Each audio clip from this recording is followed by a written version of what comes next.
Hello, good morning, one and all. Welcome to the journey of economics through experiential learning. I, Anupam Bhatnagar, having 35 years of experience in teaching economics in different schools in India. Through this platform, I will be teaching different concepts of economics, making those concepts easy and interesting for the students as they can understand the concepts of economics. In this video, I'm going to explain the concept of macroeconomics. The content of this tutorial is, or the chapter is, background, from where we have received or from where we have got the word macroeconomics and what does it mean? That is the definition of macroeconomics. Then the scope of macroeconomics, significance of macroeconomics in studying economics, difference between macroeconomics and microeconomics, because there are two concepts when we study economics, that is micro as well as macro. Then I will be explaining micro and macro paradox. What does it mean? Now the background of macroeconomics. Prior to the Great Depression, macroeconomics was the extension of microeconomics. There was no separate concept of macroeconomics. It was not considered as a separate branch. The classical economists believed that principles of microeconomics were enough to explain the behavior of the economy as a whole. They said that there is no different entity. According to the classical economist, microeconomics teaches that every individual maximizes his satisfaction with his given income. That individual maximization led to the maximization of welfare of all the individuals in the society. So, micro led to the macro. If social welfare was maximized, then scarce resources were optimally utilized. That means individual behavior led to the optimal utilization of resources, that is the macro concept. In the free economy, the state of equilibrium was demand for labor was equal to the supply of labor. That is the situation of full employment.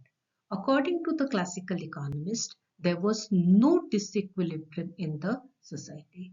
Supposingly, the supply of labor was more than the demand for labor, which creates unemployment. This was further corrected through the wage rate. Supposingly, the wage rate, if the supply is more, the wage rate will decline, and thus the demand for labor will increase. This way, it was automatically corrected.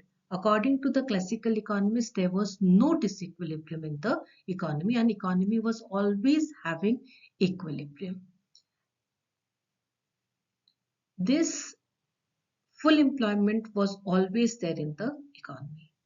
Even in the area of savings and investments, there was also equilibrium in the economy. Supposingly there was disequilibrium in the economy, it was corrected through the interest rate. Even the classical economists, they said there was no overproduction in the economy.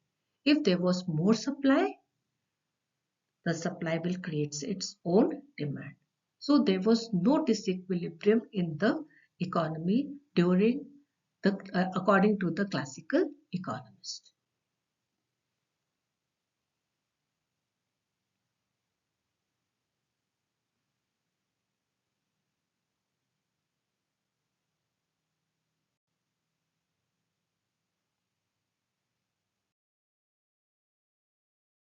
But during Great Depression of 1930, all economic events changed in such a manner that classical thoughts were contradicted. The period from 1929 to 1933 is called the period of Great Depression.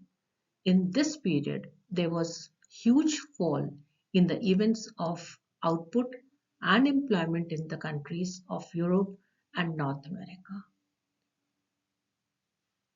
Fall in employment led to fall in GDP as well as aggregate demand. There was reduction in output, again led to increase in unemployment and so on.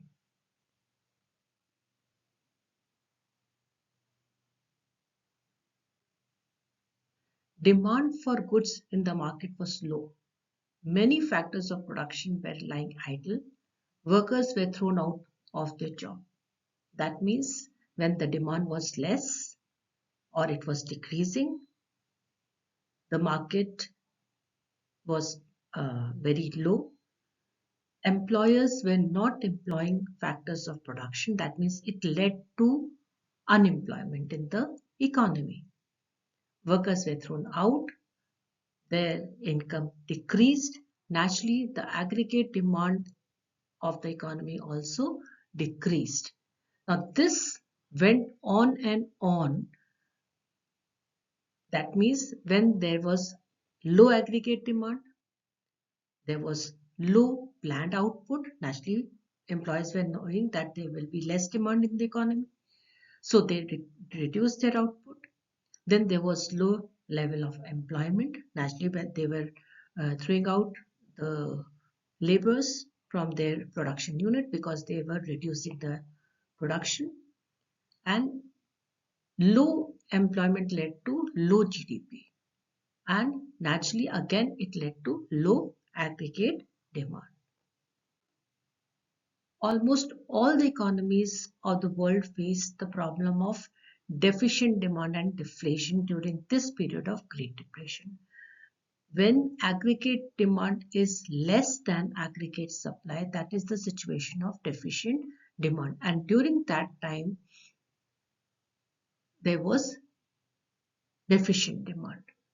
And when aggregate demand was decreasing, output was decreasing, employment was decreasing, GDP was decreasing, this situation is known as low level equilibrium trap.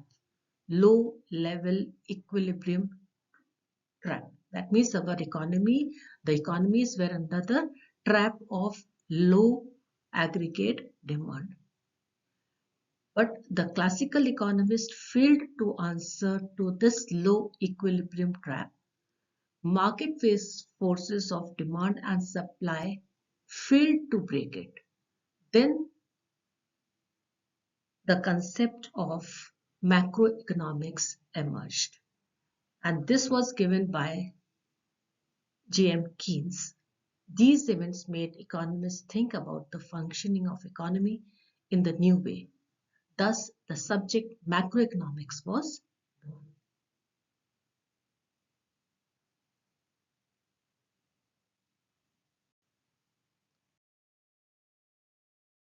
Now, what is macroeconomics? The term macro has its origin in the Greek term makros, which means large. Now we know that micro is a study of an individual. When we are studying regarding microeconomics, we study something which is the study of an individual. But when we study regarding the group of individuals, that is something which is large, that is studied in macroeconomics. This macroeconomics, as I told you before also, it emerged as a separate branch after the Great Depression and in the year 1936 with the publication of the General Theory of Employment, Interest and Money, which was propounded by J.M. Keynes. He gave the concept of this theory after facing the problems of Great Depression.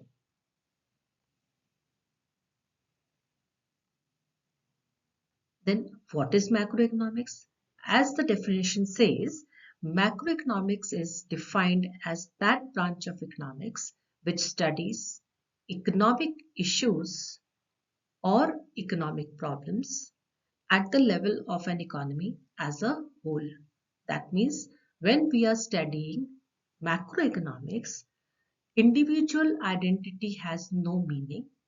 We are only concerned with the concepts of the economy as a whole. Individual entity is not given importance in the study of macroeconomics.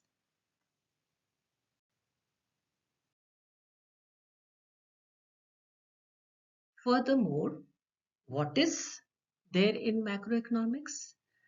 It is that branch of economics which deals with aggregates or issues related to economy as a whole. Supposingly, we are talking regarding my employment. If I am having a job, then that job will be termed as microeconomics.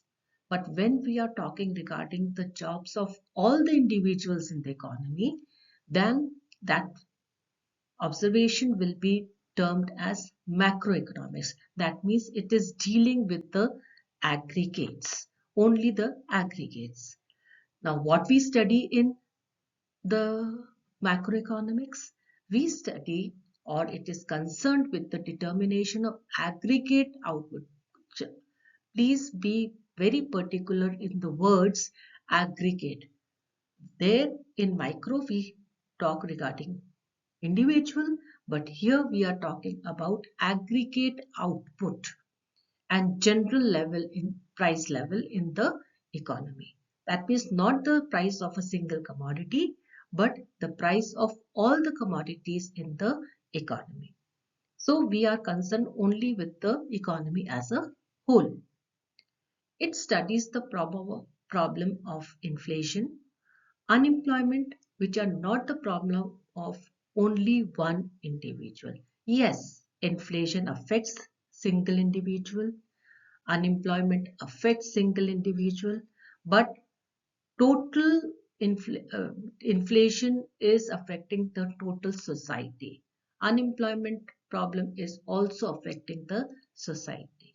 So regarding inflation, deflation, excess demand, deficient demand, aggregate demand, all these concepts I'm going to explain in the next chapter or in my next video, which I will be publishing it soon.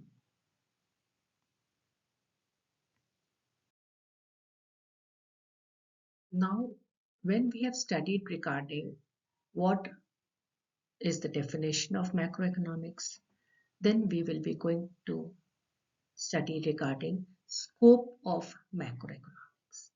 What is the scope of macroeconomics? Firstly, it studies regarding the theory of national income.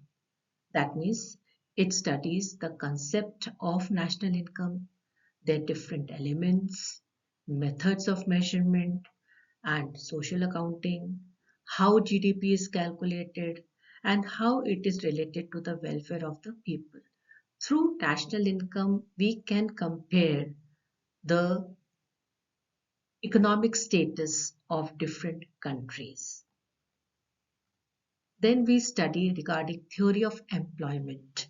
It also studies problems relating to employment and unemployment. It studies different factors determining the level of employment, that is effective demand, aggregate supply, aggregate consumption, and so on. Then the next scope is the theory of money. Now, changes in the demand and supply of money. have considerable bearing on the level of output and employment. It also studies regarding the functions of money, theories related to money, that is quantity theory of money, etc. Then banking system and financial institutions are also studied under macroeconomics. Nextly, we study theory of general price level. Now, in theory of general price level, we study regarding determination of changes, how the general price level affects the economy. Why? Because it is the core issue of macroeconomics. General price level is the core issue of macroeconomics. We study regarding problems concerning to inflation, deflation. These are the principal issues in the context of macroeconomics. Boom, recession, all these concepts are also studied in macroeconomics. Then role of the government. Now, during I talked regarding classical economist, during that time, government was not having interference in the production unit. There was a laissez-faire theory. But after the in this modern economy, the role of the government have increased. The role of the government we study in macroeconomics, how government budget impacts the level of the economic activity in the economy.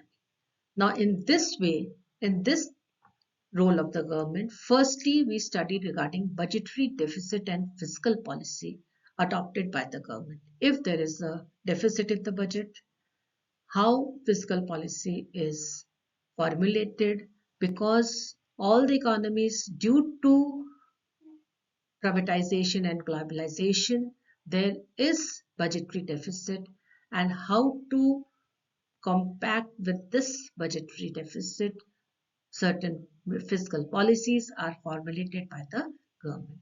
Fiscal policy is the policy of the government related to the taxation part of the government. Next, the interest rate and monetary policy. The role of the government have increased. Now, monetary policy of the government is also affecting the economy. It involves monetary measures by the government in terms of changing interest rates with a view to estimating economic growth and stability. So all these things are utilized or we are studying in macroeconomics. Lastly, the theory of international trade. It also studies trade among different countries, theory of international trades, tariffs, protection, etc. We also study regarding balance of trade and balance of payment in the theory of international trade. All these chapters are included in macroeconomics for the students. Like we study the chapter national income, we study the chapter theory of income and employment, we study the chapter theory of money, we study the government budget, we study balance of trade and balance of payment chapter in our economics. So all these are the scope of macroeconomics.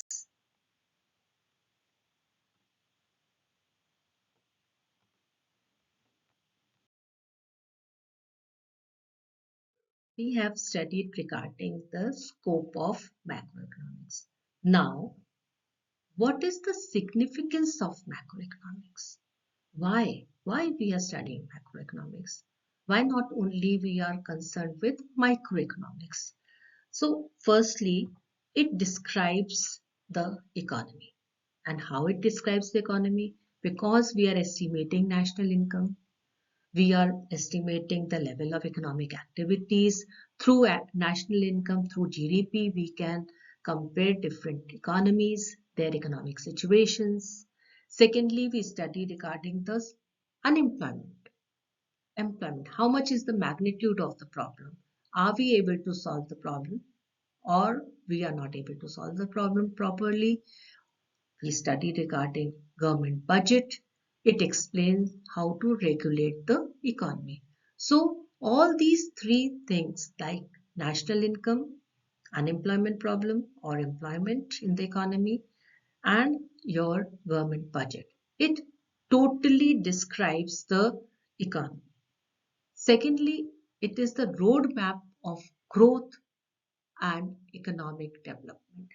That means programs and policies of the government which are drawn. All these policies are drawn by assessing the needs and the means of the economy.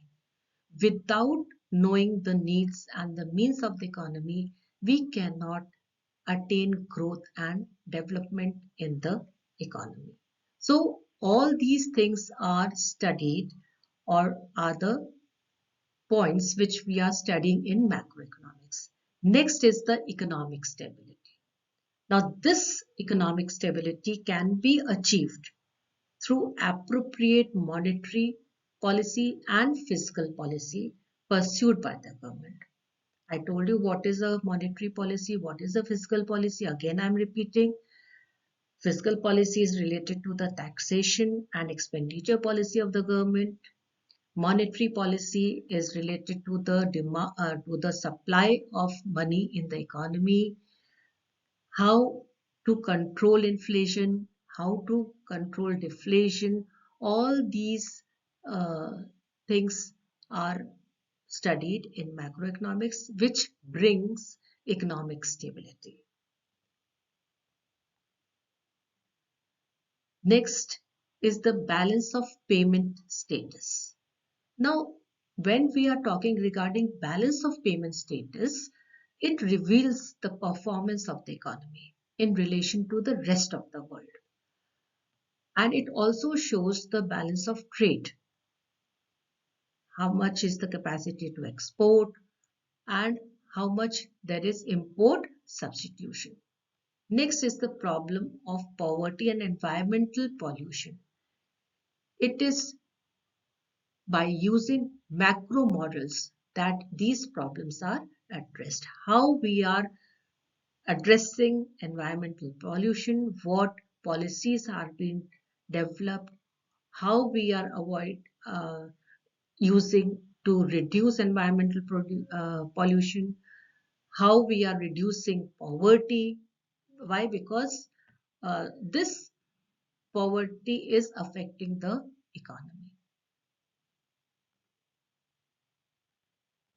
Then policy formulation.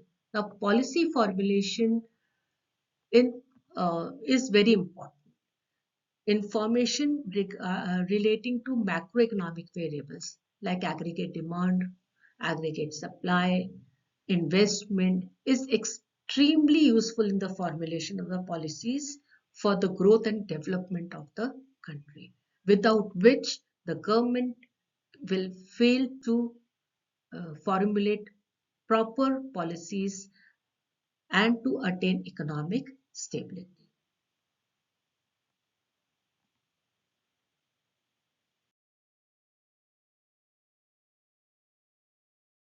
Now, the difference between micro and macroeconomics. Firstly, microeconomics studies individual economic units. A family budgeting its monthly expenses. That is the example of microeconomics. Macroeconomic studies a nation's economy as well as its various aggregates, like a government analyzing the entire country's GDP growth. That means in micro, we are studying regarding an individual, how it is making the budget.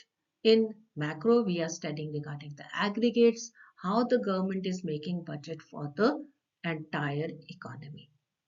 Second difference is microeconomics primarily deals with individual income, output, price of goods, etc. That means only an individual study of income, price of one commodity, output of that producer. Like a business setting the price of a product based on its cost. A person, a business entity making the product, fixing up the price for its product, that is microeconomics. Macroeconomics focuses on the study of economic aggregates, including national output, income, and overall prices. That means we are not concerned only with the single price. We are concerned about the prices in the economy of all the products, of all the commodities, the national inflation rate, all affecting all goods and services. That means inflation, that means continuous increase in the general price level, how it is affecting the goods and services or the life of the people. Thirdly, microeconomics focuses on overcoming issues concerning the allocation of resources and price discrimination. It is concerned like a company trying to reduce waste to cut the cost. If the company is reducing the cost to cut the waste, naturally it is focusing on his production unit. But macroeconomics focuses on upholding issues like employment and national household income. That is, the government implementing policy to reduce unemployment. In micro, they are not concerned with the total economy. They are concerned only with their company, with their entity, single entity. But in macro, the government is implementing policies for the development of the whole economy. Microeconomics accounts for factors like the demand and supply of a particular commodity, not of all the commodities. That means we are only focusing on the demand and supply of a particular commodity. But macroeconomics considers the total demand and supply within the nation's economy. Here, within the nation's economy. That means the supply of car in the local market based on consumers' demand. How much the producer will be supplying the cars in the market depends upon the consumer's demand. But in macro, the total national demand and supply of goods and services affecting GDP. Not only the car, but all the total goods and services produced in the economy.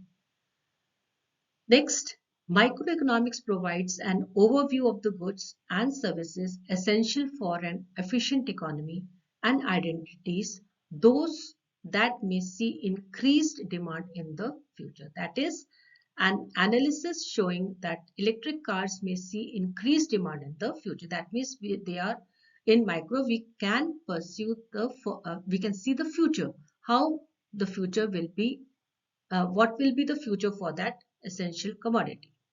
But macroeconomics helps ensure optimum utilization of resources available to the country. Now, in macroeconomics, we are concerned with the resources which are available in the economy and how they can be utilized. But in micro, they are not concerned with the optimum utilization of resources. They are just concerned with the utilization of resources which are utilized or which are used for the production of that particular commodity. Next, microeconomics helps to point out how equilibrium can be achieved at a small scale. That means in a small scale, that is micro. A business finding the balance between supply and demand for a product. That is the equilibrium price, which you have studied in equilibrium price.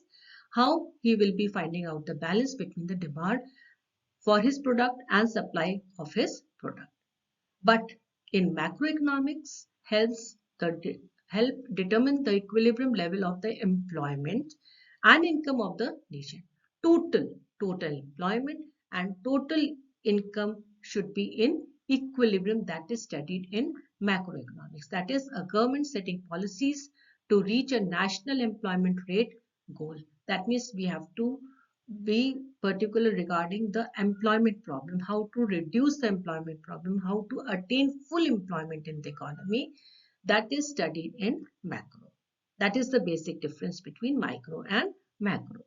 Lastly, microeconomics also focuses on issues arising due to price variation and income levels. That is, a customer deciding whether to buy a product based on price changes. It means microeconomics also focuses on the issues arising due to price variations. Supposing the price of one commodity increases, supposingly we are using Colgate, and the price of Colgate increases. Naturally, what we will be doing according to our income, we can shift from using Colgate to some other product. But in macroeconomics, the primary component of macroeconomic problems is income.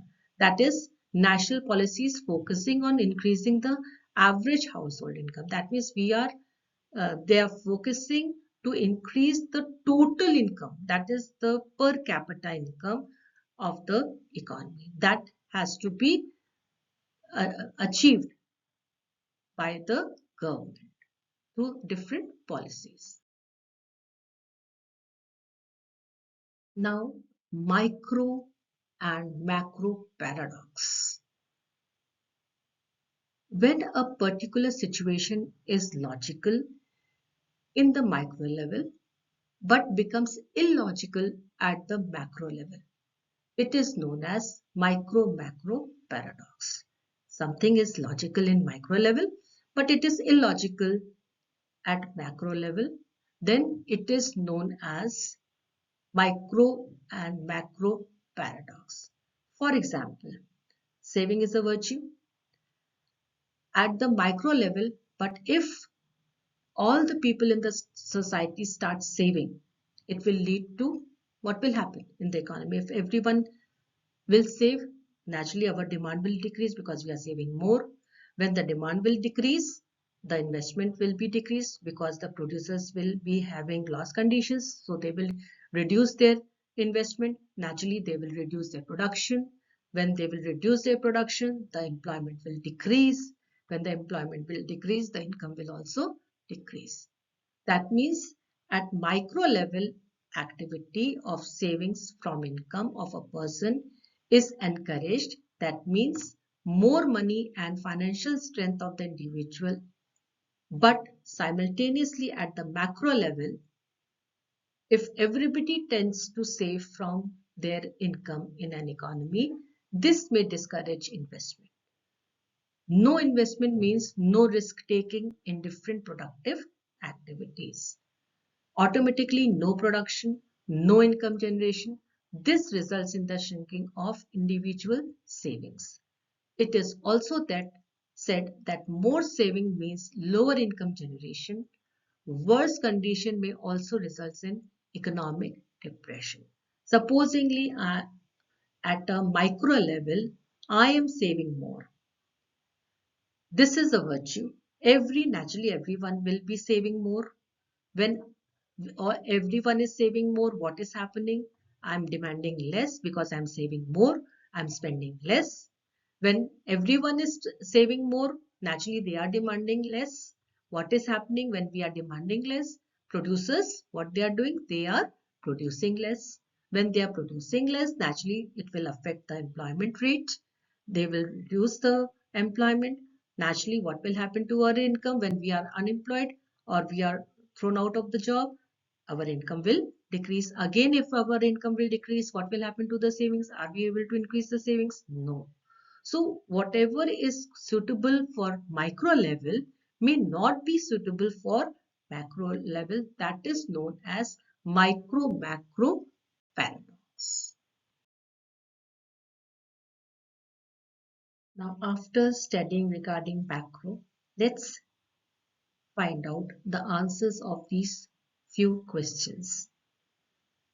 In the following question, two statements are given. Read the statements carefully and choose the correct alternative among those given below. Both the statements are true. Both the statements are false. Statement 1 is true and second is false. Statement 2 is true and statement 1 is false. The first statement is Central Bank of a country regulates the supply of money in the economy. Second statement, total output and employment are taken as constant in macroeconomics. Now, in these two sentences of the statements, we have to find out which is true and which is false. Firstly, let's take the first statement. Central Bank of a country regulates the supply of money in the economy. Yes, it is true. Through monetary policy, which I have explained, the government controls or regulates the supply of money. Secondly, the second statement, total output and employment are taken as constant in macroeconomics. No, nothing is taken as constant in macroeconomics because it is dealing with the aggregates. So in this question, statement 1 is true and statement 2 is false. That means the option C will be the correct answer. Statement 1 is true and statement 2 is false. Now the next question. Now this is a picture or an image. Which of the image given above signifies macroeconomics? Image A, image B, both A and B, and none of these. This is A and this is B. Now, this is related to micro because it is an individual, how much he's purchasing, how much money he's getting, what he's purchasing, everything is of an individual. And this is the family. But here it is of an economy as a whole. So, the correct answer will be image B. Image B will be the correct answer. Next. Now there are certain examples where you have to categorize the following as microeconomic studies or macroeconomic studies. Here we have to just find out which one is micro and which one is macro. First is your output produced by a sugar mill. Whether it is micro or macro, it is micro. Why? Because it is output produced by a sugar mill, that is a single sugar mill. So it will be a micro concept. Inequalities of income in the economy. Naturally, it is talking regarding the aggregate of the economy. So it will be macro. Third, price determination of gold jewelry. Naturally, it is study of single gold jeweler, so it will be micro. General price level, as I told you that in macroeconomics we study regarding general price level, so it will be macro. Fifth, cement industry. Cement industry is we are talking regarding of only one industry, that is cement industry, so it will be micro. Aggregate demand, it is a component of macro, so naturally this will be macroeconomics. Allocation of resources. Allocation of resources will be micro. How we are allocating the resources. Consumption expenditure by a family household. It is also micro. We are talking regarding household. Then inflation in the economy, which we have studied, that in macroeconomics we studied regarding inflation, deflation, excess demand, aggregate demand, deficient demand. So inflation is the macro concept. Next, growth of resources in economy. Naturally, it is macroeconomics because it is the growth of resources of the total economy. So these were the few questions which I thought that it will be helpful for you all. Thank you, and I hope that you might have liked the video. Kindly share, kindly give like to the video, and follow me for further videos.